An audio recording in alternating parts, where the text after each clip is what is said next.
Dati po itong daan na ito, puro sira-sira, putik po lahat ang dinadaanan namin. Nahirapan po kami talaga yung pagdaan papunta sa bahay.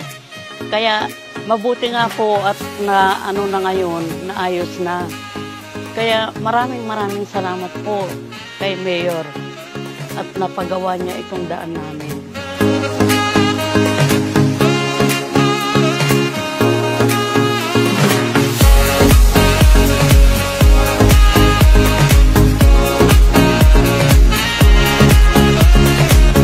Yan po ang pinaka-importante sa isang barangay, ang service vehicle, sir.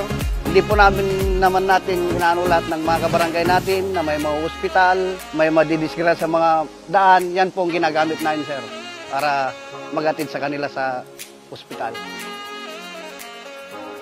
Talagang napakahirap po.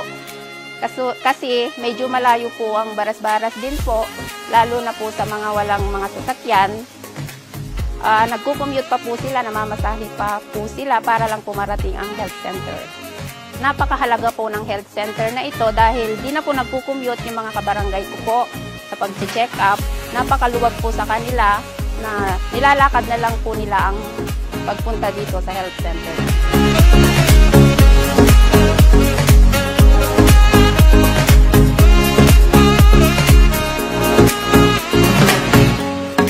Sa lahat po ng mga kailangan namin, naibibigay na po lahat. Hindi lang po malaking barangay, kung maliit lang kami.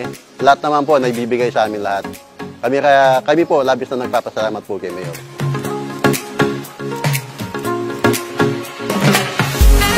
Maraming salamat po, Mayor.